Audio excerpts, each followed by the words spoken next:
Tu sais, la dernière fois, il me semble qu'on avait fini l'ancien podcast par les blessures d'âme. Mais c'est déjà quoi ça? C'est un vaste sujet, les T'es blessures d'accord, de hein? l'âme, mon Dieu. Je pense qu'on pourrait en parler pendant des siècles et des Mhm. siècles. Je pense que c'est peut-être déjà important d'essayer de mettre déjà un petit peu en lumière quand est-ce que c'est une blessure de l'âme, quand c'est que ça se réveille, pourquoi c'est là, et puis quoi en faire. Ouais, oui, oui, c'est pas mal. Et puis aussi de différencier peut-être notre âme finalement qui passe d'une incarnation à l'autre. Oui. De différencier ça de notre mental ou notre ego, on peut l'appeler la même chose. Oui. T'es d'accord? Oui, comment tu ferais la différence du coup? Je dirais finalement que notre âme c'est quelque chose de presque pas palpable. Enfin, tu vois comment? Mhm. Et puis le mental, c'est comme un petit... Il a un rôle de protection en fait pour chaque être humain. Donc finalement, on est tous composés d'une âme et d'un mental. Oui. Et l'un ne fonctionne pas sans l'autre. Finalement, c'est comme deux organes différents. Tu peux pas dire d'un coup, ah mais toi t'as pas d'intestin ou t'as pas... Tu vois? T'as pas Le but c'est d'estomac. qu'ils fassent équipe finalement. Ouais, C'est ça. exactement. Donc l'un va avec l'autre. Mhm. Et puis, ben, étant donné que le mental, son rôle, c'est quand même de nous protéger en fait. Et il nous protège aussi de cet accès à l'âme, à cette âme en fait qu'on a. Parce que pour lui, c'est aussi trop dur d'aller là-dedans. Finalement, dans l'âme, il y a nos plus grandes peurs, nos plus grandes parts Mhm. d'ombre, et puis il y a aussi nos plus grandes lumières, nos plus grandes puissances. Donc finalement, je crois que l'être humain, il a peur des deux aspects. Et puis, je pense que c'est vraiment important de dire que chaque humain a les deux. Oui. Vraiment. Et que dans ton incarnation passée, ton âme, c'était tout le temps la même. Par contre, le mental, l'ego, c'est quelque chose qui vient se construire au fur et à mesure de tes expériences dans cette vie-là. L'âme, elle va pas changer d'un coup. T'es d'accord? Excellent. Puis finalement, on est sur Terre, c'est un monde de dualité, donc ça Mhm. fait partie de cette dualité d'avoir Mhm. l'ombre, la lumière, le mental, l'ego Oui. Voilà. et l'âme finalement. Et c'est normal, et le but c'est pas de diminuer l'ego, enfin voilà, c'est entre guillemets de l'apprivoiser, mais le but c'est pas de l'enlever, Mhm. parce qu'on peut pas l'enlever. Finalement, si l'ego il nous protège aussi, c'est que dans notre âme, on a enregistré au fil des expériences, au fil des incarnations, des peurs atroces. Le point commun de beaucoup de blessures, si ce n'est pas toutes, c'est la peur pour chaque être humain de ne pas être aimé, ce qui enclenche une peur de mourir. Mhm. C'est un peu archaïque, mais c'est ça, c'est un peu comme des mammifères. J'aime bien prendre l'exemple d'une tribu de petits animaux. Si on doit tous les nourrir, on n'arrive pas à tous les nourrir. Donc celui qu'on ne peut pas prendre avec, eh ben, on le laisse de côté, puis il va mourir. Donc il y a cet instinct de survie qui se dit il faut que je fasse partie du clan, il faut que Oui. je corresponde à tel standard. Autrement, Sinon, je suis pas aimée, autrement je meurs. Donc la blessure de l'âme, elle s'enregistre déjà par là. Si je suis moi-même dans ma propre identité, Ouais. je suis potentiellement en danger. Et donc le mental nous raconte des histoires pour nous faire croire qu'on est bien là, que ce sujet est bien juste, que ce choix est mieux, histoire de ne pas prendre de risque de souffrir. Et puis c'est intéressant ce que tu dis, mais tu vois, quand est-ce qu'on pourrait dire que la blessure elle se réveille finalement? Parce qu'on se dit ok, on a une blessure d'âme, mais enfin, on en a tous, hein. Oui. Chaque être humain, hein. Sinon on serait pas là. On serait au ciel, On serait au ciel. on aurait tout réussi le jackpot, on serait au ciel. Non, ça marche pas comme ça. Mais quand est-ce que... Ouais, comment on sait quand c'est la blessure qui parle à notre place? Quand elle se réveille, quand elle est activée? Parce qu'elle n'est pas activée tout le long, enfin on est d'accord. Il y a des moments où... Il y a des moments où le bouton il est appuyé Voilà. comme ça bien au fond, et je sais pas comment toi tu le vis, mais j'ai l'impression qu'il y a beaucoup de retours assez similaires qui reviennent. C'est ce poids dans le ventre ou ce trou dans le ventre. C'est comme si on nous tord les boyaux, comme une boule au ventre, ouais, comme une boule noire dans le ventre, comme si c'était à travers tout l'univers, quoi. Un cri dans le ventre, une torsion, enfin comme on veut, mais ce truc du fond des tripes en fait. Oui, puis finalement c'est pas... ça peut survenir plus ou moins soudainement en fait. Ça peut être très instantané Voilà. finalement, hein. D'un coup une phrase, un mot que quelqu'un dit, une Ouais. attitude, un regard, et hop, ça suffit à réenclencher la blessure, et hop, ça fait ce coup dans le ventre. Et puis bah, finalement notre mental il en a aucune idée dans le conscient, tout ce que ça vient réveiller entre les mémoires des anciennes vies, des transgénérations, de l'instant T, du vécu depuis qu'on est enfant, parce qu'à la base les blessures elles s'enregistrent quand on est enfant, hein. Donc au final, quand ça s'en fait ce boom dans le ventre, il y a tout ça qui vient se mettre en éveil. Finalement, c'est tous nos sens qui se mettent en éveil. Ça c'est intéressant parce qu'au final, si on te le dit pas, t'en as aucune idée. D'un coup, t'as monstre malo bide. Non mais C'est tu vrai. vois, puis t'es là, quelqu'un a dit une phrase ou un truc comme ça, puis en fait tu réagis monstre fort et en fait tu comprends pas pourquoi. Je trouve ça important quand tu dis tu réagis monstre fort, parce que la blessure, elle nous fait finalement avoir des comportements qu'on n'aurait pas sans la blessure. Finalement, ce genre de choses où on culpabilise derrière, ou pourquoi on a dit ça, ou on devient impulsif, ou tout à coup on se lève, on part. On peut avoir, ou d'un coup dire des mots qu'on pense pas, parce que finalement on vient appuyer sur cette blessure, cette peur intrinsèque qu'on va mourir à ce moment-là. Et puis finalement c'est tellement un signe, parce que le corps il parle, hein, mais c'est pas la blessure se réveille, j'ai mal au pouce droit. Non mais tu vois, tu sens vraiment, chacun je pense sent, et puis tu te sens vraiment pas bien à ce moment-là. Alors ça dure pas des semaines, hein, mais ça peut être quelques heures où t'es vraiment pas bien, ben là c'est le réveil. Et puis en fait c'est là qu'on voit que dès qu'on le corps veut nous transmettre un message, ben voilà quoi. Souvent tu le captes. Puis comme si c'est instantané, mais ça peut être aussi assez répétitif. Tout à coup ça repart, mais c'est un peu en schéma répétitif comme ça. Tout à coup, bim, ça revient. Il y a les mêmes genres d'attitudes tout le temps, le même genre de choses qui se passent dans les relations. Tout le temps ça se casse au même endroit sur les mêmes choses. Parce que finalement la blessure elle n'est pas conscientisée, elle n'est pas comprise. Et donc finalement ça vient tout le temps refaire la même chose. Oui, puis je pense aussi c'est important ça touche une blessure par exemple peut toucher tous les domaines, donc finalement tu peux tout lier. Ça va pas là, ça va pas là, ça va pas là. Alors on se dirait oui mais c'est 3 choses différentes, alors que l'origine peut être la même. Si tu guéris une blessure, enfin guérir, hein, voilà. Si tu conscientises ta blessure, ça peut aller mieux dans tous les domaines. Finalement c'est vraiment important de faire des liens. Je pense que ça c'est un truc que tu m'as appris. Tu vois, t'as pas seulement ce domaine-là, en fait, ils sont tous liés, alors qu'on aurait tendance à dire, bah, il y a le travail, il y a ça, il n'y a pas de lien entre, mais oui. Finalement, tout va ensemble, et ça se réactive pour tous les domaines, donc ça peut se casser la figure dans tous les domaines, ou tout à coup... Pour la même cause. Ouais, exactement. Donc finalement aussi, comment guérir les blessures, comment est-ce qu'on pourrait dire on guérit une blessure, c'est quand même une blessure de l'âme, j'ai l'impression que ça porte bien son nom, c'est-à-dire qu'on la porte quand même tout le temps de notre incarnation. Je pense qu'on apprend simplement, entre guillemets simplement, à composer avec. Je sais pas ce que tu vois avec ça, mais c'est plutôt aussi cette idée de se dire, est-ce que c'est ma blessure qui me fait avoir des réactions, qui me fait faire des choix dans la vie, ou est-ce que mon âme, c'est mon âme qui parle, c'est elle que j'écoute, et mon mental il peut s'apaiser tranquillement et sentir que c'est pas le mental qui vient prendre les décisions.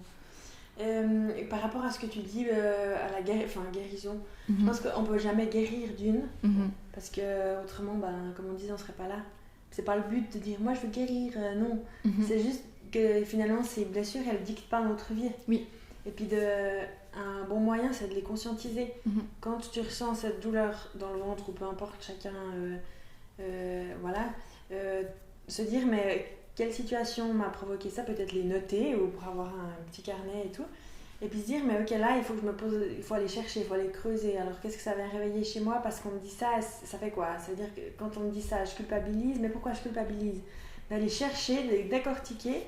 Et puis le moment où j'ai l'impression que tu conscientises, tu dis ok mais ça c'est une blessure par exemple de trahison qui se réveille, la prochaine fois elle se réveille tu vois, de moins en moins fort, parce qu'au final tu sais ce que c'est. T'as mis un mot dessus, ça veut pas dire qu'en 2 semaines c'est parti, puis ça veut pas dire que dans 20 ans c'est parti, parce que je pense que toute notre vie elle sera là, puis toute notre vie elle est à travailler, mais elle se fait de plus en plus petite, puis elle dicte de moins en moins les choix de ta vie finalement. Oui, je crois que finalement c'est aussi faire un contrat, ou je sais pas, j'ai envie de dire un compromis entre le mental et notre âme, de sentir qui parle quand, et puis de se dire les deux ont le droit d'être là.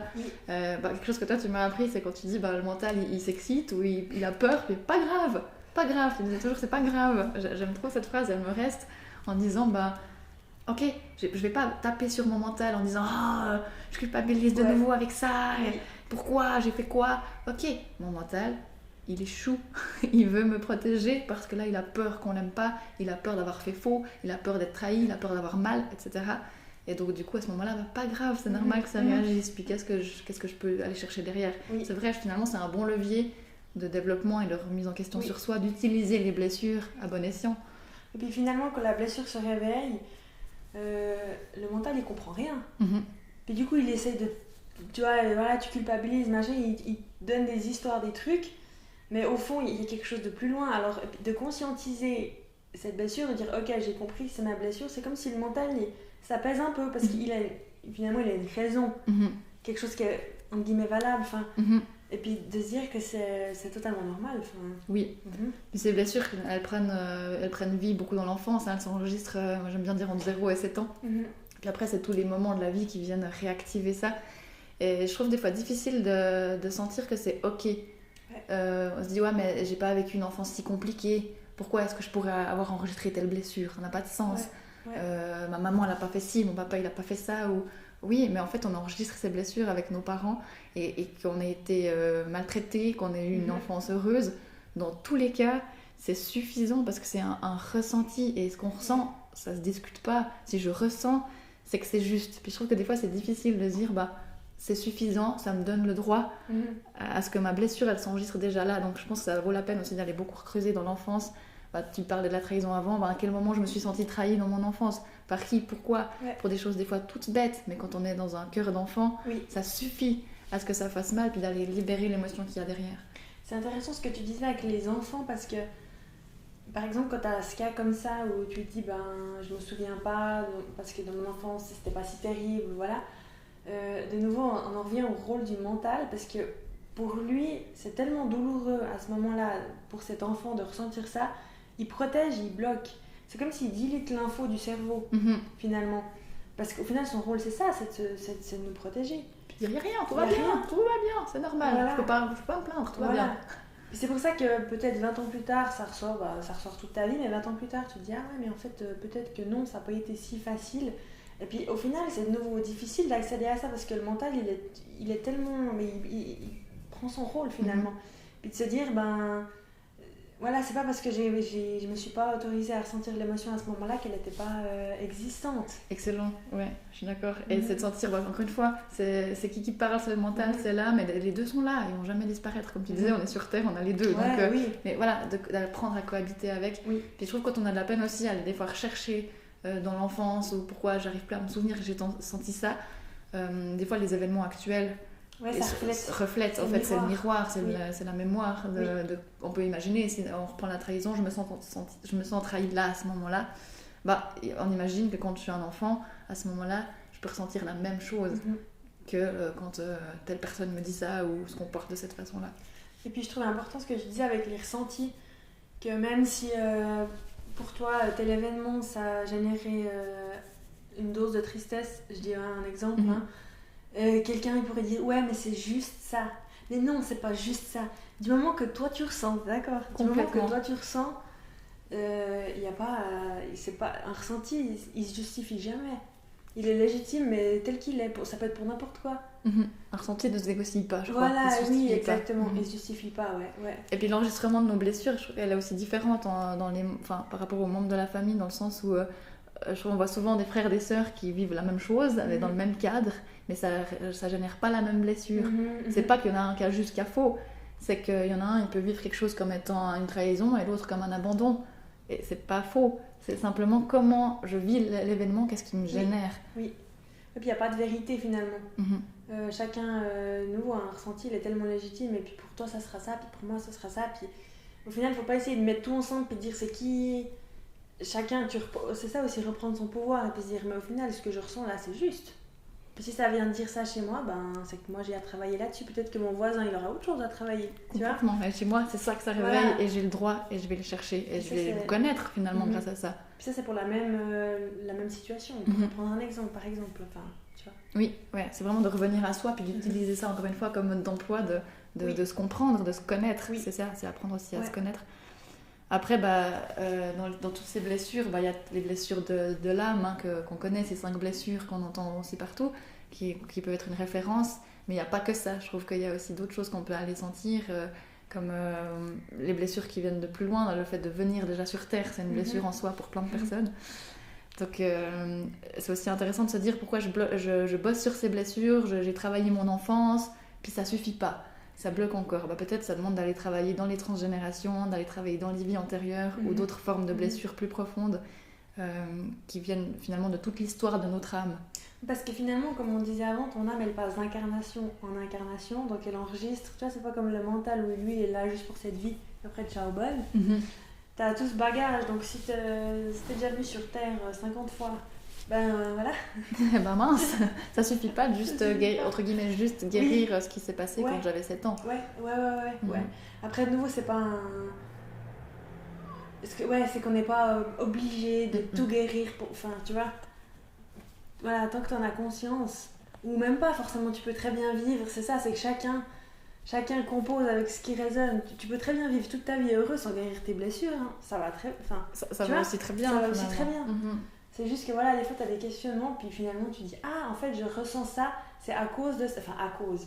Je ressens ça parce que ça vient réveiller ça, puis c'est juste bien, enfin, cool, moi, je trouve, de pouvoir mettre une explication derrière un ressenti. Après, chacun est différent. Il y a des gens qui n'ont pas besoin, finalement. Complètement. Et qui sont bien avec ça, et Et c'est oui, tout à fait et ok. oui, chacun, exactement. Je crois que c'est simplement important d'avoir accès à ce genre d'informations quand on en ressent le besoin, quand on se sent appelé à un moment donné de sa vie, on se dit mais tiens, ça me limite, j'ai envie de comprendre ce qui se passe, mais tant qu'on n'est pas limité, pourquoi pas. Mais on est là sur Terre pour plaisir avant tout, donc profitons de la vie avant de devoir toujours tout retourner. Mais en tout cas, c'est des moyens qui existent quand on ressent le besoin de comprendre ce qui est en train de se jouer à l'intérieur de nous. Et puis c'est d'avoir une explication derrière la douleur. Je trouve que quand on dit, t'es là, ah ouais, il y a quelque chose derrière. Ok, c'est parce que je dois comprendre ça. Ah ok. Ah c'est ça, donc j'ai le droit. Oui, ouais, c'est un soulagement un peu. Et des fois j'aime bien me rappeler que quand on ressent quelque chose, des fois on croit que c'est trop, qu'on amplifie, qu'on exagère, mais on n'a pas tout l'historique de ce qui est visible. Oui, c'est vrai, ouais. Il y a tout ce qui n'est pas visible, tout ce qu'on a enregistré dans tout le parcours de l'âme, donc c'est suffisant de ressentir aussi fort que ça pour un événement qui nous semble parfois futile ou tout simple. C'est vrai, oui, et puis finalement ça peut venir réveiller tellement de choses, et puis sur le moment, on sait pas, tout simplement, si t'as pas l'info, puis tu dis mais pourquoi ça fait autant mal finalement. Et je pense que pour ceux qui ressentent le besoin d'aller comprendre tout ce qui se génère dans ces choses qui sont non palpables et se donner le droit que ça soit aussi fort, c'est intéressant de se pencher sur l'histoire du fil rouge de son âme, le sens de notre âme, ce qu'elle vit d'incarnation en incarnation, qu'est-ce qu'elle vient faire ici. Ça permet de comprendre un peu mieux tout ça. En tout cas, pour ma part, j'en ai eu beaucoup besoin. Je pense que c'est pas forcément ok pour tout le monde, mais peut-être ça mérite de décortiquer un peu ça. Je pense que ça pourrait faire un bon sujet. T'en penses quoi? Ça me semble pas mal. C'est parfait ça. Ça marche.